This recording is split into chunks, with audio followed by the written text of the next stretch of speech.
Hello बच्चों, आप हैं बिंदु चौधरी के साथ राजस्थान सरकार और वेदांता के CSR इनिशिएटिव ई कक्षा में, जिसके टेक्निकल पार्टनर हैं मिशन ज्ञान। बच्चों, नॉन फिक्शन पोर्शन चल रहा है अपना क्लास 12 इंग्लिश लिटरेचर का, और हम इस नॉन फिक्शन में क्या देख रहे हैं, हमारे जो ऐसे हैं उन्हें हम कंप्लीट कर रहे हैं। और आज हम ऐसे ले रहे हैं एक नया, जिसका नाम है the argumentative Indian, which was written by Amartya Sen. आप सबको पता है इंडियंस और आर्ग्यूमेंटेटिव इंडियंस की अगर हम बात करें, तर्क देने में, लंबी लंबी बातें करने में, तो हम क्या कहते हैं कि हमारा कोई मुकाबला नहीं है। और जब हम इसको गोइंग ऑन करेंगे ऐसे को, तो भी मैं आपको बताऊंगी कि कितना अलग अलग तरह से हम अगर पढ़ते हैं इसको, कितना अलग अलग तरह से देखते हैं। तो अमर्त्य सेन ने हम इंडियंस के लिए आर्गुमेंटेटिव वर्ड यूज़ किया है। हम इंडियंस के लिए जो बात रखी है इस ऐसे में, समथिंग डिफरेंट फ्रॉम अदर्स। और अगर हम बात करते हैं अमर्त्य सेन की, तो आज हम उसी को कवर करेंगे हमारे फर्स्ट पार्ट में, अबाउट द ऑथर एंड ऐसे। Okay, we are taking our first part and I am requesting to all of you that open your books and read with me. First of all we are reading about the author. हम author की बात करते हैं। मैंने आपको बताया हमारे author का नाम है अमर्त्य सेन, है ना। तो अगर हम अमर्त्य सेन सर की बात करते हैं तो हम क्या देखते हैं, Amartya Kumar Sen was born on 3 November 1933 at Shantiniketan on the campus of Rabindranath Tagore Visva Bharti.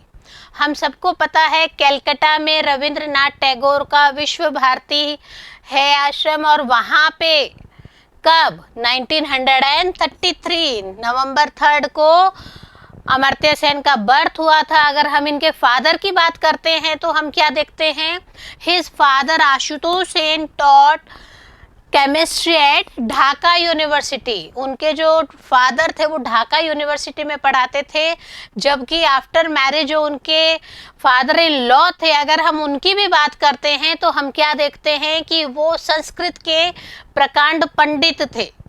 Okay, तो हम फादर और फादर इन लॉ का इसलिए बता रहे हैं कि आप देखिए कि इनका जो पीछे से जेनरिक है वही पढ़े लिखे हेरिडिटी इनके अंदर आ रही है।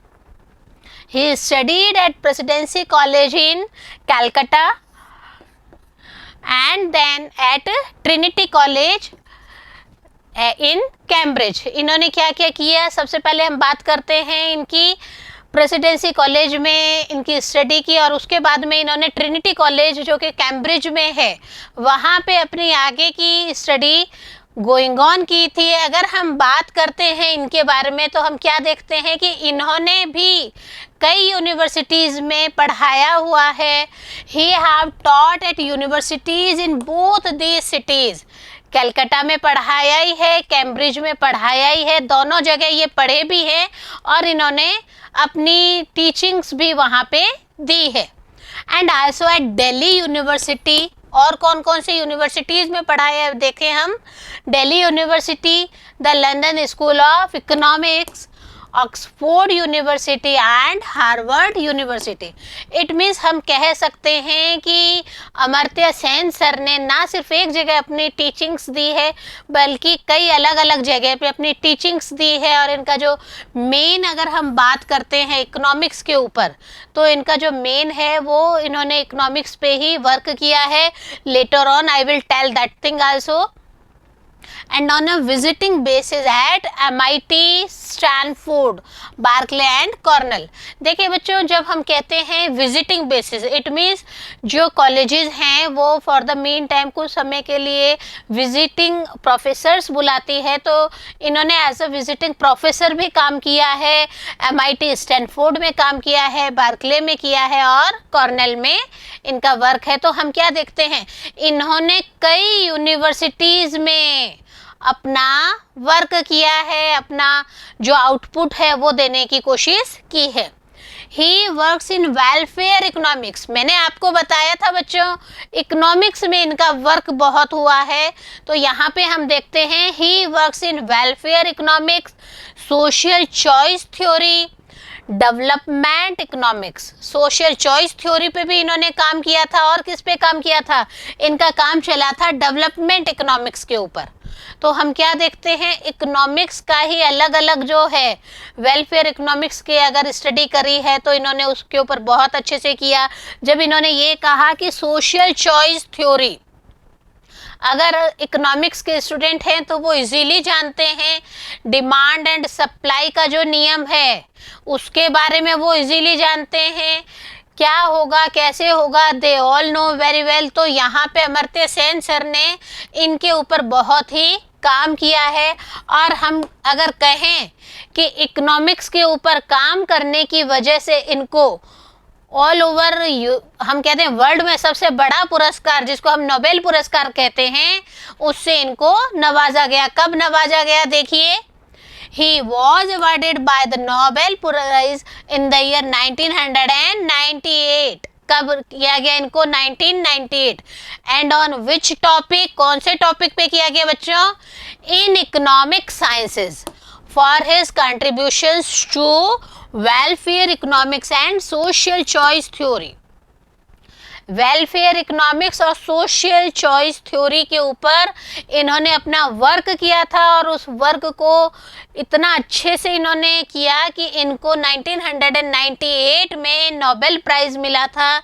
और अगर हम बात करें for the interest in the problems of societies poorest members, इनका जो वर्क था वहाँ पे क्या हम कह सकते हैं कि सोसाइटी के जो पुअर मेंबर्स हैं, एक समाज विशेष में जो गरीब तबके का वर्ग है, उनके ऊपर भी इनका काम कंटिन्यू था। अगर हम बात करें और हमारे इंडिया के अवार्ड्स की, तो नो डाउट इंडिया में भी इनको कई सारे अवार्ड मिले हैं। मैं कुछ एक अवार्ड्स आपको यहाँ पे बता रही हूँ। सबसे बड़ा हमारे इंडिया का Bharat Ratna award which was given to him in the year 1999 and Peace Prize Award of the German Book Trade in 2020।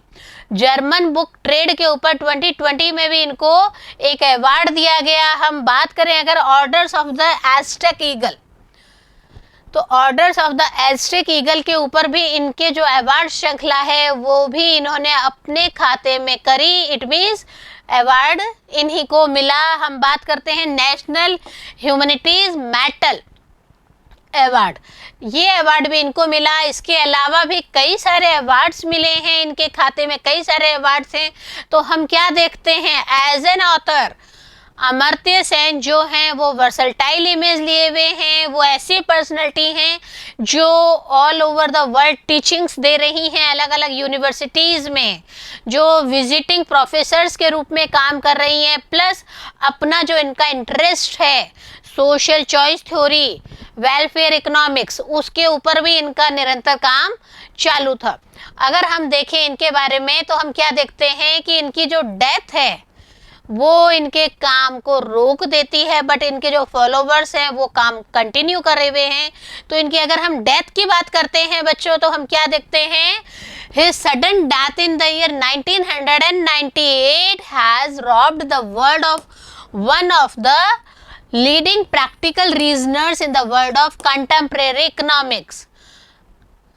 मैंने आपको कहा इकोनॉमिक्स के ऊपर बात कर रहे थे, इकोनॉमिक्स पे ही ये काम कर रहे थे। तो हम क्या देखते हैं कि इनका ये जो वर्क है ये all over the world famous हो गया था, नोबेल प्राइज इन्हें मिला था। बट इनकी जो सडन डेथ हुई थी इन द ईयर 1998 में, तो ऐसा लग रहा था वर्ल्ड को कि एक बार सब कुछ फिनिश हो गया है। हमने बात की अमर्त्य सेन सर की। और अब हम the argumentative Indians, yes we are the argumentative Indians. बच्चों हम पढ़ेंगे अपना ये ऐसे, ओके। हम इस ऐसे की बात करते हैं तो हम जरूर कहेंगे आप अपने बुक को ज़रूर ओपन करके बैठें। क्यों करके बैठें? क्योंकि मैं स्टार्टिंग इसका इंट्रो दे रही हूँ। सबसे पहले the argumentative Indian is a book written by Nobel Prize winning Indian economist Amartya Sen. Amartya Sen जो हैं, जो नोबेल प्राइज विनर हैं, उनके द्वारा यह बुक लिखी गई है। It is a collection of essays, बहुत सारे एसेज का कलेक्शन है। उसी ही जो पूरा हम कह देते हैं कि एक पेड़ है, उस पेड़ में से एक फूल हमें दिया गया है, पूरी एक एसेज की कलेक्शन है। उस कलेक्शन ऑफ एसेज में से ये जो ऐसे है ये हमारे कोर्स में कवर अप हो रहा है। इसमें क्या हम डिस्कस कर रहे हैं, देखिए, Indian histories and identity focusing on the traditions of public debate and intellectual pluralism. Intellectual debate की बात कर रही जा रही है। हम क्या कह रहे हैं, हम आर्गुमेंटेटिव इंडियंस ऐसे ही नहीं है, we have some intelligency also. साबित होगा, मेरे साथ साथ बने रहिए, मेरे साथ साथ देखिए इसमें आगे जो हमारे ऑथर हैं वो हमें क्या कह रहे हैं। अगेन मैं इसको एक बार वापस बताऊंगी। इकोनॉमिक्स जो हैं Amartya Sen Nobel prize winner, उनके द्वारा लिखी गई है। और इसके ऊपर हम क्या देखते हैं, इनका जो मेन फोकस है वो किसके ऊपर जा रहा है, argumentative Indian is a collection of essays by Amartya Sen, an economist and Nobel prize winner. It focuses on the argumentative history of India. हमारे इंडिया की जो आर्गुमेंटेटिव हिस्ट्री है उसके ऊपर विशेष तौर पे इनमें बात की गई है। क्या बात की गई है, देखिए इसका जो फर्स्ट स्टार्टिंग है वो देखिए मेरे साथ। The first essay in the collection is the titled argumentative Indian. पहला जो ऐसे था वही क्या था, आर्गुमेंटेटिव इंडियन था, which comes under the broader heading voice and heterodoxy। और ये अगर हम देखें कि ये किस हेडिंग में आया था, वॉइस एंड हेट्रोडॉक्सी के अंदर इसको इंक्लूड किया गया था ऐसे को। दिस ऐसे explains in detail about the contemporary Indian 2005। अगर हम इस ऐसे की बात करते हैं तो हम क्या देखते हैं कि इस ऐसे में जितना भी बताया गया वह कंटेम्प्रेरी इंडिया के बारे में बताया गया है। Tracing back the history, yes, from the traditional ancient India. हमारा जो ट्रेडिशनल एंशिएंट इंडिया है उसके बारे में भी हम इस ऐसे में बात करेंगे। क्या बात करेंगे, महाभारत, रामायण, गीता, और उनकी तुलना करेंगे कि वो दूसरे जो लिटरेचर है, इंग्लिश लिटरेचर है, वहाँ से हम कहते हैं उन्होंने भी बहुत बड़े बड़े नॉवेल्स लिखे, बहुत बड़े बड़े एसेज लिखे, पोएम्स उनकी बहुत बड़ी बड़ी थी, या आलिजी लिखी है तो वो बहुत बड़ी थी। लेकिन कंपेरेटिव अगर हम देखते हैं तो मुझे कंटिन्यू है करना होगा और आपको मेरे साथ बने हुए रहना होगा। तो देखते हैं हम इसकी समरी में। The essay starts with a negative introduction about India। Starting में नेगेटिविटी लेते हुए ये ऐसे की स्टार्टिंग लाइन है हमारे पास में क्या है, prolixity is not aligned to us in India। prolixity is not aligned to us in India। Okay, हमारा स्टार्टिंग आप देख रहे हैं, आपके पास में बुक्स है, स्टार्टिंग हमारा यही हो रहा है। क्या है ये, with an illustration about the longest speech record set by an Indian, Krishna Menon. अगर हम कृष्णा मेनन सर की बात करते हैं तो हम क्या देखते हैं, पूरे 9 घंटे कृष्णा मेनन सर ने विदेश में भाषण दिया था, विदेश में बोले थे, नॉन स्टॉप बोले थे। तो यहाँ पे हम कृष्णा मेनन सर की बात करते हैं और हम क्या देखते हैं, then this statement is further substantiated from ancient Indian epics। Krishna Menon की बात से शुरू करते हुए कि कृष्णा मेनन सर ने 9 घंटे तक अपनी बात बिना रुके रखी थी। फिर जो ऑथर हैं वो हमें बताते हैं हमारे इंडियन एपिक्स के बारे में। क्या बता रहे हैं, देखिए, Ramayana and Mahabharata comparing its length with Homer's Iliad and Odyssey. Homer ने इलियड का लिखा था, ओडिसी भी लिखा था। तो हम क्या देखते हैं, उनके जो 760 लाइनें हैं या फिर उनका जो एक कलेक्शन ऑफ लाइन्स है, उनकी अगर हम हमारे रामायण और महाभारत से तुलना करें तो मैं एक एग्जांपल दे सकती हूँ, मल्टीप्लाई बाय 7। मतलब इन दोनों से ये इतना ज़्यादा बड़ा है, इन दोनों से इतना ज़्यादा कवरअप इसने किया हुआ है।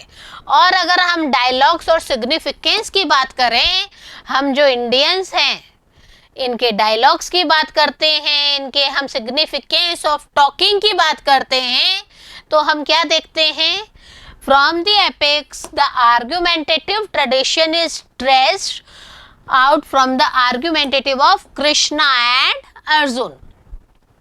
अगर हम महाभारत की बात करते हैं तो हम देखते हैं कृष्ण और अर्जुन में संवाद हुआ था। हमारा जो महाभारत एपिक है वो 7 गुना इससे बड़ा है।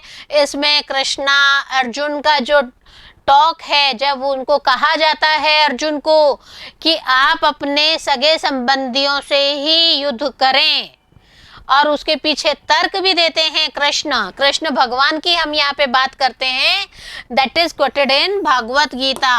और हम क्या देखते हैं कि ये जो अर्जुन और कृष्ण का संवाद है यह भगवत गीता में भी लिखा गया है। Not only the argument that won but also the other side of the argument is given the equal significance. A defeated argument that refuses to be obliterated can remain very alive. देखिए, सिर्फ और सिर्फ हम यहाँ पे युद्ध की बात नहीं कर रहे हैं, हम यहाँ पे सिर्फ यह नहीं देख रहे हैं कि जो युद्ध हो रहा था उसमें जीतने के ऊपर बात की जा रही थी। हमने क्या देखा? महाभारत बच्चों आप सबने पढ़ी हुई है, आप सबने अपनी दादी और नानियों से इसको देखा हुआ है, सुना हुआ है, टीवी में भी आपने इसे टाइम टू टाइम देखा होगा और देख भी रहे होंगे, या अलग अलग जगह आपने अपने कोर्स में इसे पढ़ा होगा। तो आप क्या देखते हैं? कृष्णा क्या कहते हैं अर्जुन से कि ये युद्ध सिर्फ जीतने के लिए युद्ध नहीं हो रहा, ये धर्म के लिए युद्ध हो रहा है। तो उसी के लिए ये यहाँ पे ऑथर ने भी इस चीज़ को, अपनी बात को आगे बढ़ाया और क्या कहा कि यहाँ पे इक्वल सिग्निफिकेंस भी दी गई है। किसको दी गई? A defeated argument that refuses to be obliterated can remain very alive. हम किसी भी वे से अगर देखते हैं महाभारत को तो हम क्या देखते हैं? युद्ध हुआ था धर्म के विजय के हिसाब से, युद्ध हुआ था अच्छाई को लेकर, है ना। बुराई को हमें हराना है, अच्छाई को आगे कंटिन्यू करना है। और हम क्या देखते हैं? These dialogues of Krishna and Arjun borrowed by European culture and certain famous personalities like J. Robert Oppenheimer due to its significance। हम क्या देखते हैं? कृष्ण और अर्जुन का संवाद। हमने भागवत गीता की बात की है ना बच्चों, हमने बात की महाभारत की। तो ये जो कृष्ण और अर्जुन का संवाद है ये ना सिर्फ हमारे इंडियन एपिक्स में लिखा गया है, बल्कि अगर हम बात करें जे रॉबर्ट सर की, तो जे रॉबर्ट सर ने भी इसको लेके यूरोपियन कल्चर के हिसाब से इसको लिया है। सर्टेन फेमस और भी पर्सनैलिटीज़ हैं, ओपेनहाइमर की हम बात करें तो वहाँ पे भी हम क्या देखते हैं कि these also taken our Indian views. First world borrowing from the third world that shows that the gap that can be filled by borrowing in post colonial reading। हम क्या देखते हैं कि हम अगर बात करें कि हमारे यहाँ के एपिक की बात अगर यूरोप में की जा रही है, फर्स्ट वर्ल्ड से लेके थर्ड वर्ल्ड की अगर हम बात करते हैं तो यहाँ पे हम इसी चीज़ को नोट करते हैं। क्या नोट करते हैं? The gap that can be filled by borrowing. किसी चीज़ को बोरो करने से जो गैप है उसे फिल करना, और क्या हो जाएगा? पोस्ट कॉलोनियल जो रीडिंग्स हैं उनके ऊपर ये ज़्यादा प्रभावी बताया गया है। हम देखते हैं एक और बात क्या है वह, देखिए मेरे साथ। The argument has not lost its significance even in contemporary times is the assertive statement of Amartya Sen. Amartya Sen ने यहाँ पे सिर्फ और सिर्फ अर्जुन और कृष्णा का संवाद लेके अपने ऐसे को पूरा करने की फॉर्मेलिटीज नहीं की है। अर्जुन और कृष्णा के संवाद को लेके इन्होंने not only in India but abroad also इन्होंने इसको एनालाइज करके हमारे सामने ऐसे में इसको रखा है। और क्या देखते हैं हम कि उस समय इट मीन जब महाभारत की घटना घटित हुई गई थी तो उस समय से लेके अगर हम आज की प्रासंगिकता की बात करते हैं तो हम क्या देखते हैं कि आज भी वह चीजें हमारे लिए उतनी ही इम्पोर्टेंट है। और इसीलिए इतने बड़े जो इकोनॉमिस्ट हैं, नोबेल प्राइज विनर हैं, उन्होंने अपने ऐसे में से सम अप किया है। नेक्स्ट अगर हम बात करें बच्चों तो हम क्या देखते हैं, जेंडर, कास्ट एंड वॉइस की बात करते हैं। अगेन हम क्या कहते हैं, हमारे जो ट्रेडिशनल चीज़ें हैं, हमारे जो ट्रेडिशनल बातें हैं वो हमें अभी कंटेम्प्रेरी अगर हम बात करें तो अभी जो प्रेजेंट सिचुएशंस हैं इनसे भी हमें बराबर संघर्ष करने को, सीख लेने को प्रेरित करती हैं, इम्प्रेस करती हैं। See with me, the traditions of arguments is confined to an exclusive part of the male elite who have taken the place left by the Britishers in India। हम क्या देखते हैं कि यहाँ पे अगर हम ट्रेडिशनल आर्ग्यूमेंट्स की बात करते हैं तो हम क्या देखते हैं, जो ब्रिटिशर्स थे हमारे यहाँ पे, आप सबको पता है हमारा जो इंडिया है फॉर द मीन टाइम, हम लॉन्ग टाइम ही कहीं ज़्यादा बेटर रहेगा बच्चों। हम फॉर अ लॉन्ग टाइम हम क्या रहे थे, ब्रिटिश गवर्नमेंट के गुलाम रहे थे, ब्रिटिशर्स के अंडर में हमने काम किया था, या हम ये कहते हैं हम फ्रीडम स्ट्रगल कर रहे थे। तो हम क्या देखते हैं कि यहाँ पे जो मेल एलाइट है उस पे ज़्यादा ध्यान दिया गया है। और क्या है, दो India is said to be patriarchal, it had and has women leaders governing the country. हम भले ही कह सकते हैं कि इंडिया जो है वो पैट्रियार्कल है, लेकिन अगर हम आदमियों की बात करते हैं तो उन्होंने भी लीडरशिप की है। अगर हम औरतों की बात करते हैं तो जो वुमेन लीडर्स हैं वो उन्होंने भी हमारे यहाँ पे इंडिया में हमारी कंट्री को गवर्न किया है। That is traced from ancient text Upanishad and Indian history, not only in present era. अभी तो हम देख ही रहे हैं हमारे आसपास में छोटे नेता से लेके बड़े नेता, छोटे नेत्री से लेके बड़ी नेत्री तक आपको मिल जाएंगे। इट मीन्स वुमेन लीडर्स भी आपको मिल जाएंगे। लेकिन अगर हम उपनिषद की बात करते हैं, अगर हम अपने इंडियन हिस्ट्री की बात करते हैं तो हम क्या देखते हैं बच्चों कि उस समय विशेष में भी औरतें उतनी ही बराबर से हिस्सेदारी निभाती थी कंट्री को चलाने में। It means they are also capable as mans are capable. Okay, तो यहाँ पे अमर्त्य सेन जो हैं वो क्या कर रहे हैं, वो मैन और वुमेन की तुलना नहीं कर रहे, मेल फीमेल की तुलना नहीं कर रहे, वो हमें बता रहे हैं कि ये कोई नई बात नहीं हो रही है।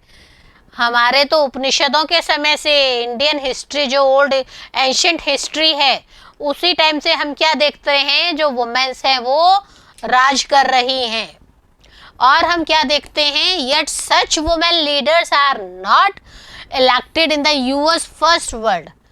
जो फर्स्ट वर्ल्ड की हम बात करते हैं, इट मीन्स यूनाइटेड स्टेट्स की हम बात करते हैं, तो हम क्या करते हैं, क्या देखते हैं कि इतना स्टार्टिंग की वहाँ पे वुमेन्स लीडरशिप कर रही हैं, इतनी स्टार्टिंग तो वहाँ पे भी नहीं हुई थी जितना हमारे इंडिया में हुई है। इट मीन्स हम क्या अपने आप को प्राउड फील करवाएं, नहीं करवाएं बच्चों? करवाना भी चाहिए, होना भी चाहिए। क्यों होना चाहिए? जी हाँ, हम ऐसे देश में रहते हैं जहाँ पे इंडिया में हम अगर कहें मेल फीमेल में अंतर नहीं किया जाता है। Okay, in the case of caste, अब हम बात करते हैं कास्ट के ऊपर। तो हम क्या देखते हैं, अभी हमने पहले बात की जेंडर के ऊपर, तो जेंडर डिस्क्रिमिनेशन हमने क्या देखा, हमारे एंशिएंट इंडियन हिस्ट्री में हमें कहीं पे भी नहीं दिखा, और एट प्रेजेंट भी हम देख रहे हैं कि ये बहुत कम है। सेकंड बात हम करते हैं कास्ट की। तो इस ऐसे में हम क्या देखते हैं, कास्ट के बारे में अगर हम देखें तो the argument has not come to an end yet. Caste के बारे में हम क्या बात करते हैं, this is centred on Hinduism. अगर हमें कहा जाए आप कौन हैं तो हम क्या कहते हैं, हिंदू हैं हम, है ना, हिंदुइज्म पे आता है। फिर ब्राह्मण dominated orthodoxy, that the other underprivileged changed their religion and got educated to the privileged. हम क्या देखते थे, पहले एक ऑर्थोडॉक्सी चलती थी, क्या ब्राह्मण का बेटा है वो ब्राह्मण बनेगा, बनिए का बेटा है वो बनिए के काम करेगा, कृषक है तो उसका जो आने वाली पीढ़ी है वो कृषक का ही काम करेगी. But changes are there. हम क्या देख रहे हैं आजकल, हर कास्ट विशेष को आगे मौका दिया जाता है. तो यहाँ पे अगर हम ये कहें कि हिंदुइज्म में, या फिर अगर हम कहें ब्राह्मण डोमिनेटेड ऑर्थोडॉक्सी जो चल रही थी, वह भी कहीं ना कहीं अंडर प्रिविलेज चेंज हुआ है, उसमें रिलीजन में चेंज हुआ है. और हम एजुकेशन की अगर बात करते हैं तो हम क्या देखते हैं बच्चों, एजुकेशन भी बराबर स्टार्टिंग से ही पूरा ध्यान दिया गया था. नेक्स्ट हम बात करते हैं बच्चों डेमोक्रेसी की. Democracy as public reasoning. Democracy हमें सबको पता है, we Indians are living in a democratic India. हम सबको पता है हम कहाँ पे हैं, हमारा देश डेमोक्रेटिक है या नहीं है बच्चों. Again a question, GK question for all of you. Comment to me. आपको पता है आप इंडिया के रहने वाले हैं, आप स्टार्टिंग से टीचिंग्स भी ले रहे हैं अपने टीचर से, अपने घरों में, अपने समाज में. तो छोटा सा मेरा क्वेश्चन आप सबके लिए है ये. अब हम बात करते हैं, इसी को एब्रिविएट करते हैं, तो हम क्या देखते हैं, Indian democracy is formed by the impact of the British. हमारे यहाँ पे ब्रिटिश लोगों ने शासन किया था, और हम क्या देखते हैं, ब्रिटिश लोगों ने जब शासन किया तो हमारे यहाँ पे बहुत ज़्यादा प्रभाव ब्रिटिश लोगों का भी पड़ गया है, which itself is under the queen's rules. जो खुद क्या था, क्वीन रूल में शासित था. इट मीन्स महारानी जो हैं वही उनका शासन करती थी. डेफिनेशन ऑफ द डेमोक्रेसीज, अगर हम अमर्त्य सेन के अनुसार देखें तो हम डेमोक्रेटिक की क्या डेफिनेशन देखते हैं डेमोक्रेसी की, government by discussion which was never practised in India. हमने कहा हम डेमोक्रेटिक, लेकिन हम क्या देखते हैं, गवर्नमेंट बाय डिस्कशन, डिस्कशन के द्वारा गवर्नमेंट. तो क्या एट प्रेजेंट ऐसा कुछ हो रहा है क्या, never practised in India. At present अगर हम बात करें तो नहीं हो पा रहा है. As said earlier, the privileged upper allied male community occupied the place of Britishers in independent India and governed it according to their desire. हमने क्या देखा, हमने जब बात की थी बच्चों कि जेंडर डिस्क्रिमिनेशन तो नहीं है, हमने यही बोला, लेकिन ऑथर इसको आगे बढ़ा रहे हैं. अमर्त्य सेन आगे क्या कह रहे हैं कि जैसा कि पहले कहा गया था, अभी क्या हो रहा है, उसी टाइम की तरह की जो मेल कम्युनिटी है, जो पुरुष प्रधान हैं लोग, पुरुष प्रधान समाज हम अगर कहें तो मेल कम्युनिटी अगर है, तो वो जो है ब्रिटिशर्स, जो हमारे इंडिपेंडेंट इंडिया की हालत की अगर हम बात करें तो ब्रिटिशर्स के अनुसार ही फॉलोअप हो रहा है. और इंडियन में जो भी गवर्न होता है, इट मीन्स जो भी काम हो रहा है वो मेल डोमिनेंसी के अनुसार ही चल रहा है, उन्हीं के डिजायर पे ही ये काम चल रहा है. People in India have lost their argumentative tradition. Important line बच्चों, people of India have lost their argumentative traditions that they accept all policies without questioning it. हम क्या देखते हैं, पहले ऐसा नहीं था, पहले लोग बहस करते थे, तर्क देते थे और उस तर्क से न्याय संगत हल निकालते थे.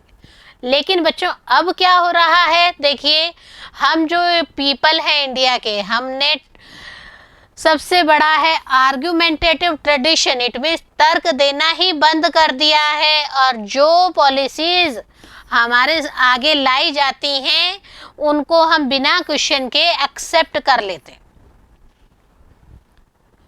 आप ऑथर के पॉइंट ऑफ व्यू से देखिए, ये सिर्फ एक ऐसे नहीं है बच्चों, ये हम इंडियंस की जो ट्रेडिशनली वैल्यूज़ हैं उनसे लेके अभी एट प्रेजेंट के वैल्यूज़ की हम बात करते हैं, तो वहाँ तक की ये जो यात्रा है इसके बारे में अमर्त्य सेन ने अपने पॉइंट रखे हैं।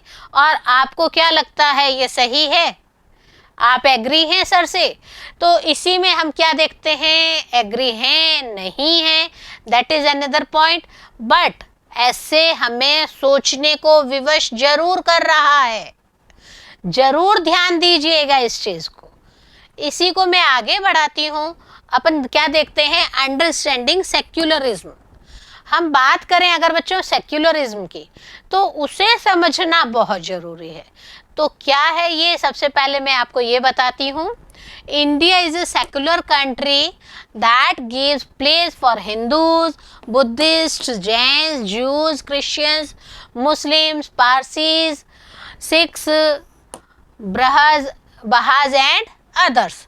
हम क्या देखते हैं कि हमारा जो इंडिया है वो एक सेक्युलर इंडिया है। इट मीन्स सर्वधर्म संप्रदाय की यहाँ पे पालना की जाती है। हमारे इंडिया में अगर हम कहें हिंदू है तो मुसलमान भी हैं, सिख है तो ईसाई भी है, जैन है तो बहाज भी हैं, और अगर हम बात करें पारसीज की, जूस की, तो हम क्या देखते हैं कि हमारा इंडिया ही एक ऐसा है जहाँ पे हर कम्युनिटी के लोग रहते हैं।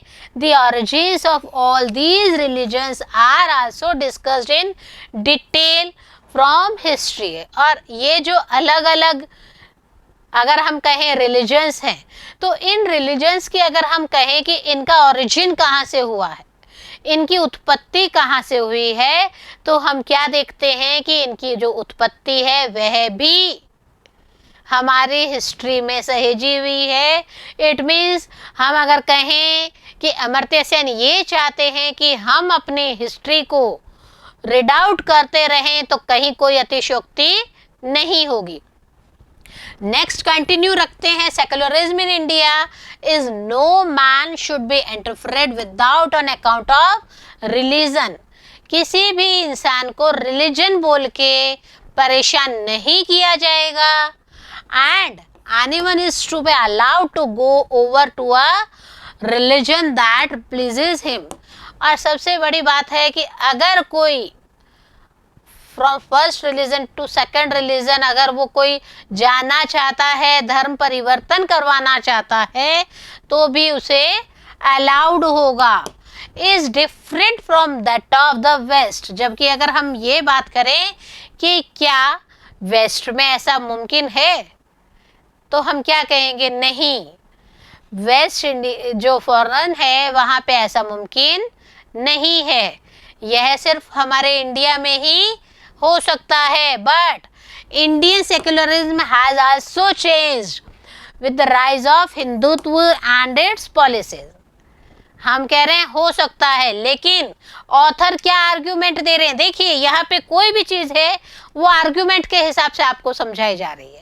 तो यहाँ पे ऑथर क्या आर्ग्यूमेंट दे रहे हैं बच्चों, यहाँ पे ऑथर आर्ग्यूमेंट दे रहे हैं हमें कि हमारे इंडिया में भी, सेक्युलर इंडिया में भी पॉलिसीज चेंज हो रही हैं। हिंदुत्व का जो उदय हो रहा है, हिंदुत्व की पॉलिसी का जो उदय हो रहा है, वो कहीं ना कहीं हमें रिवील कर रहा है, कई सारी चीज़ों को डिस्कशन मोड पे लेके आ रहा है। हम अगर बात करें सेप्टिक्स की, हम बात करें एग्नोस्टिक्स की, और हम बात करें एथिस्ट्स की, तो इसी ऐसे को हमने डिवाइड करके इस टॉपिक को लिया है। इसमें हम क्या देखते हैं, all these concepts are also explained by the religious secularism and heterodoxy that is traced from the traditional past of India। हमने क्या कहा, हमारे यहाँ पे सेक्युलरिज्म है, हमने क्या कहा, हमारे यहाँ पे अलग अलग रिलीजन्स है ना, लेकिन हम यह भी कह रहे हैं कि ये जितने भी रिलीजियस सेक्युलरिज्म है, हेटेरोडॉक्सी है, ये सारी हमारे ट्रेडिशनल पास्ट ऑफ इंडिया को अगर हम रीड आउट करते हैं, उसको पढ़ते हैं, तो हम क्या देखते हैं, ये सारा उसे कवर करता है। India has a massive religious literature. हमारे यहाँ के अगर लिटरेचर की बात करते हैं, मैं आपको स्टार्टिंग से पढ़ा रही हूँ, स्टार्टिंग से पढ़ाते बार बार एक ही चीज़ को कहती हूँ कि अगर हम हमारे इंडियन लिटरेचर की बात करते हैं तो खजाना भरा पड़ा है हमारे पास में। हमारे बुक्स हर चीज़ को, भले वो साइंस से लेके, कल्चर से लेके, आर्किटेक्ट से लेके, म्यूज़िक तक पहुँचे, या फिर अगर हम बात करें सबसे पहले शून्य का आविष्कार किसने किया, सबसे पहले चरक ने क्या काम किया, पतंजलि ने क्या काम किया, तो हम क्या देखते हैं कि हमारा जो एंशिएंट इंडिया है वो हमें बहुत सारी चीज़ों को अपने अंदर समेटे हुए महसूस होता है। हम क्या देखते हैं कि हमारा जो ट्रेडिशनल पास्ट है वो बहुत ही गोल्डन है, बहुत अच्छा है।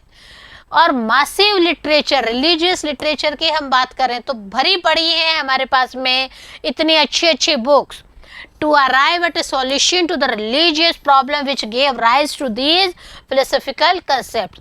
और ये जो इतना सारा खजाना हमारे पास में रिलीजियस मैटर के ऊपर भी भरा पड़ा है, तो अगर कहीं पे भी अमर्त्य सेन क्या कहते हैं कि कोई भी रिलीजियस प्रॉब्लम आती है, कोई भी रिलीजियस प्रॉब्लम आती है तो उसको भी फिलोसॉफिकल कंसेप्ट देकर उसको भी सुधारा जा सकता है। यहाँ तक हमने बात की सेक्युलरिज्म की। अब अगर हम बात करते हैं साइंस की, एपिस्टेमोलॉजी की और हेटेरोडॉक्सी की, तो हम क्या देखते हैं, अमर्त्य सेन ने अपने एसे में इनको भी इंक्लूड कर दिया है, इनको भी अपने एसे में स्थान दिया है। कैसे दिया देखिए, before the history of scientific contributions across the world begin, it has already began in India. हम साइंस की बात करते हैं तो हम साइंस में क्या देखते हैं, ऑल ओवर वर्ल्ड में साइंटिफिक जितनी भी बातें की गई थी वो सब बातें तो बहुत बाद में की गई हैं। सबसे पहले तो हमारे इंडिया में ये सब चीज़ें बिगन हो चुकी थी, स्टार्ट हो चुकी थी। This can be proved by the history of ancient India, और इसे हमारी एंशिएंट इंडिया की जो हिस्ट्री है वह प्रूव भी करती है। मैंने आपको कहा आर्ग्यूमेंटेटिव इंडियन, तो हम क्या देखते हैं कि हर चीज़ को विद प्रूफ हमारा जो इंडिया है वो रख रहा है। Many philosophical understandings sprang up in India, Indian writing before it appeared in the Western mind। Western लोगों के तो दिमाग में भी नहीं आती कोई बात, उससे पहले तो हमारा जो इंडियन है, इट मीन्स हमारे एशियंट इंडियन पीपल हैं, उन्होंने उन सब चीज़ों को बुक्स के रूप में, हम सबको एक धरोहर के रूप में, राइटिंग्स के रूप में हम सबके सामने ऑल ओवर द वर्ल्ड इसको रखा है। Yet it was not recognized as India as a third world। अभी तक हम सब की प्रॉब्लम क्या है बच्चों, हम इंडियंस की प्रॉब्लम क्या है कि अभी तक हम थर्ड वर्ल्ड में आते हैं। फर्स्ट वर्ल्ड की हम बात करते हैं तो यूनाइटेड स्टेट्स की हम बात कर रहे हैं, थर्ड वर्ल्ड की बात कर रहे हैं तो हम इंडिया की बात कर रहे हैं। तो हम क्या देखते हैं कि अभी तक हमारा जो इंडिया है, इसका जो वर्क है वो रिकॉग्नाइज इतना नहीं हो पा रहा जितना कि होना चाहिए। Contribution by Indians in trigonometry and astronomy are of historical importance। हमारे इंडिया ने ही ट्रिग्नोमेट्री का एग्जाम्पल देके स्टार्टिंग की थी। हमारे इंडिया में ही एस्ट्रोनॉमी की अगर हम बात करते हैं तो एस्ट्रोनॉमी के ऊपर भी अगर हम चर्चा करें तो हम क्या देखते हैं, वी आर फीलिंग प्राउड कि हमारे जो एंशिएंट इंडियंस हैं उन्होंने ही इन सब चीज़ों को कवर अप किया है। कंटिन्यू करते हैं इसके आर्ग्यूमेंट्स की, इम्पोर्टेंस ऑफ आर्ग्यूमेंट। तर्क क्यों करना चाहिए, उसका इम्पोर्टेंस तो आपको पता होना चाहिए ना, कि किसी भी बात पे तर्क कर रहे हैं तो what is the reason behind this, reason भी आपके पास में होना चाहिए। आपको आर्ग्यूमेंट करने का तरीका भी आना चाहिए। लड़ाई झगड़ा आर्ग्यूमेंट कतई नहीं है। आवाज़ में तेजी लाना कतई भी हम कह सकते हैं आर्ग्यूमेंट नहीं है। तर्क वितर्क करना, आप डिबेट देखते हैं अपने स्कूलों में, आप क्या देखते हैं, बहुत ही हम्बली, बहुत ही पोलाइटली अपने बात को रखने का एक स्ट्रॉन्ग मीडिया है। तो यहाँ पे हम इम्पोर्टेंस देख रहे हैं आर्ग्यूमेंट्स की। हम क्या देखते हैं, argumentative heritage of India is needed to look at the impact of different influences that have shaped India and its traditions. हमने बात की आर्ग्यूमेंटेटिव हेरिटेज ऑफ इंडिया की। इट मीन्स किसी भी चीज को तर्क सहित रखना, विद रीजन आप अपनी बात को रख रहे हैं। हमने स्टार्टिंग की थी कृष्णा मेनन सर की, 9 घंटे नॉन स्टॉप उन्होंने अपनी बात को रखा था। तो वही बात हम हमारे इंडियन, एंशिएंट इंडियन की बात कर रहे हैं। तो हम क्या देखते हैं कि हमारे यहाँ पे आर्ग्यूमेंट करने के लिए आपको लॉजिक होना चाहिए। आप जो ट्रेडिशंस, हमारे जो इंडियन ट्रेडिशंस हैं, उनको आप पढ़िए, उनको रीड आउट करिए, उनसे आप इन्फ्लुएंस्ड होंगे। It help in the development of the democracy, और यही किस में हेल्प करेगी, डेमोक्रेसी के डेवलपमेंट में हेल्प करेगी। और किस में हेल्प करेगी, intellectual and social history of India में।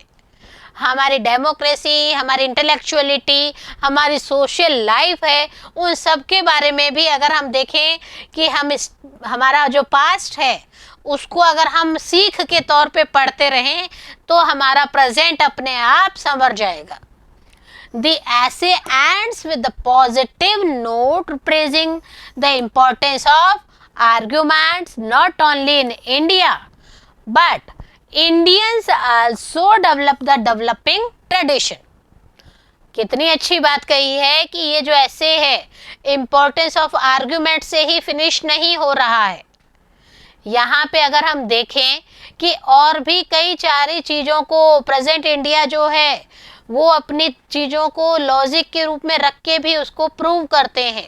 Reading it in a post colonial way, this essay not only list the riches of India but challenges the first world countries, pointing out their dependence on the third world countries। अब हम अमर्त्य सेन की importance की बात देखते हैं।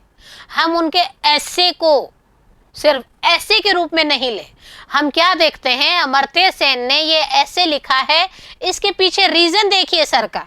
Sir ने क्या कहा कि हम जो थर्ड वर्ल्ड से बिलोंग करते हैं, हम फर्स्ट वर्ल्ड को, जो वर्ल्ड कंट्रीज हैं, दूसरी वर्ल्ड कंट्रीज हैं, उनको हम पॉइंटिंग आउट कर सकते हैं डिपेंडेंस के बारे में। उनको हम क्या बता सकते हैं कि हमारा जो इंडिया है उनके पास में पूरी लिस्ट है, पूरी इतनी अच्छी लिस्ट है कि वो अपने कामों के लिए, अपने वर्क को आर्गुमेंटेटिव रूप से प्रूव करने के लिए फर्स्ट वर्ल्ड को चैलेंज करने को रेडी है। On the other hand, India is not the same as before. परंतु अमर्त्य सेन ने एक बहुत बड़ी बात और कह दी है, हम सब के लिए बहुत बड़ी बात है, गौर फरमाएं इसको। क्या कहा है कि हमारा जो इंडिया है अब वह वाला इंडिया नहीं रहा है। थिंग्स हैव चेंज्ड, बातें बदल गई हैं, माहौल बदल गया है। The argument has become extreme. जो हम इंडियंस की तर्क करने की आदत थी, मैं कुतर्क का नहीं कह रही हूँ बच्चों, मैं तर्क करने का कह रही हूँ। जो हम इंडियंस की तर्क करने की आदत थी वह आदत हट गई है। Acceptance has taken its place in the contemporary India. और बिना तर्क के किसी भी चीज को एक्सेप्ट करने की जो हमारी धारणा है वो बननी शुरू हो गई है। तो बच्चों, आपने देखा ऑथर जो हैं अमर्त्य सेन, इन्होंने ना सिर्फ इकोनॉमिक्स पे काम किया है, नोबेल प्राइज लिया है, बट इन्होंने जो मुद्दे ऐसे उठाए हैं, हम ये कह सकते हैं कि issues which he has taken in this essay really impressed a lot to all of us and it's a challenge for our Indians. हम इंडियन सबके लिए चैलेंज है कि हम बिना आर्ग्यूमेंट के किसी भी चीज़ को सहन क्यों कर लेते हैं। अगर हमें कहीं कोई चीज़ गलत लगती है तो गलत का विरोध करें, लेकिन आर्ग्यूमेंट कैसा होना चाहिए, पोलाइट वे में आप अपनी बात को रखें, आप अपनी बात को साबित करें, आप अपनी बात को एग्जाम्पल से बताएं। होप आपको ये मेरे साथ साथ की सफ़र यात्रा पसंद आई होगी। हमारा जो आर्ग्यूमेंटेटिव इंडियन ऐसे है वह पसंद आया होगा। नेक्स्ट पार्ट में बने रहिए बिंदु के साथ में, क्वेश्चन आंसर्स के साथ। तब तक मिलते हैं, लेकिन पढ़ते रहें और आगे बढ़ते रहें।